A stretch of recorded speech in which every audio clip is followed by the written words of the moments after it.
2024 লোকসভা নির্বাচনে পূর্ব ত্রিপুরা কেন্দ্রে বিজেপি দলের টিকিটে জয়ী হওয়া কৃতি সিং দেববর্মা অবশেষে বাধ্য হলেন বিজেপি দলের সদস্যপদ গ্রহণ করতে।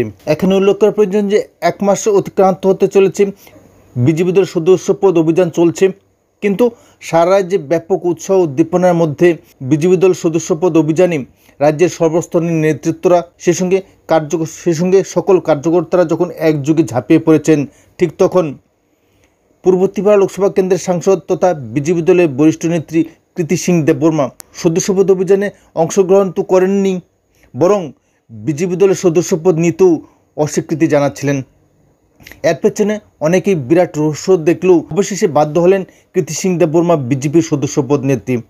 ইতিপূর্বে ইউটিউব চ্যানেল কনফিডেন্স বিল্ডিংয়েও এই নিয়ে বিস্তারিত প্রতিবেদন প্রকাশিত হয়েছিল।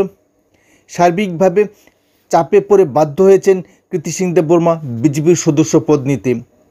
এখানে উল্লেখ করা প্রয়োজন যে পূর্ব ত্রিপুরা লোকসভা কেন্দ্রের সাংসদ কৃতি সিং দেববর্মা হলেন রাজ্যের অন্যতম বৃহত্তম আঞ্চলিক শক্তি তথা ত্রিপুরামাতা সুপ্রিম প্রদ্যুৎ কিশোর দেববর্মনের বোন। তিনি বিজেপির টিকিটে জয়ী হওয়ার পর রাজ্যের জনগণের সঙ্গে কোনো ধরনের সম্পর্ক রাখেননি, বরং বিজেপি দলের সঙ্গেও কোনো ধরনের সুসম্পর্ক বজায় রাখেননি।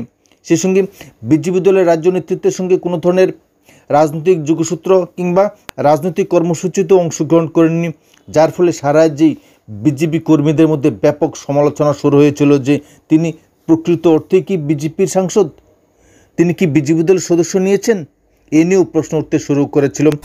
যদিও ইউটিউব চ্যানেল কনফিডেন্স বিল্ডিং থেকে কনফিডেন্সের সঙ্গে জানানো হয়েছিল যে তিনি এখন পর্যন্ত বিজেপির সদস্যপদ গ্রহণ করেননি, যাকে কেন্দ্র করে বিজেপি দলের কর্মীদের মধ্যে ক্ষোভের বহিঃপ্রকাশ ঘটছিল। অবশেষে ইউটিউব চ্যানেল কনফিডেন্স বিল্ডিংয়ের খবরের জেরেই কৃতি সিং দেববর্মা বাধ্য হয়েছেন বিজেপির সদস্যপদ নিতে, এবং ইতিমধ্যেই জানা গিয়েছে যে মুখ্যমন্ত্রীর কাছে তিনি বিজেপি দলের সদস্যপদ গ্রহণ করার আবেদন করেছেন।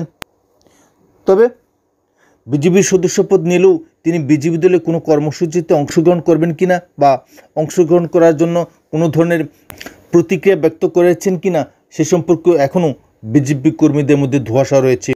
তবে নিন্দুকরা বলছেন যে অমিত শাহ রাজ্য সফরের শেষেই কৃতি সিং দেববর্মা বাধ্য হবেন বিজেপি দলের রাজনৈতিক কর্মসূচিতে অংশ নিতে।